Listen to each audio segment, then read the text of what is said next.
morning to one and all present here. My name is Harshita Jakhar of class 12th A. Today's topic of assembly is World Hepatitis Day.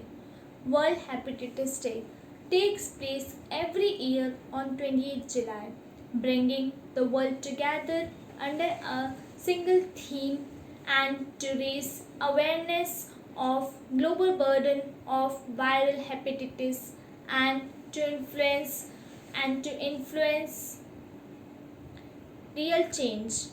In 2020, the theme is Find the Missing Millions. Worldwide, 290 million people are living with viral hepatitis unaware.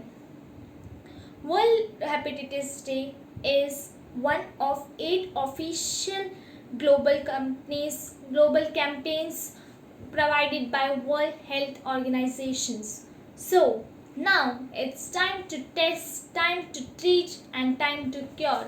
Thank you.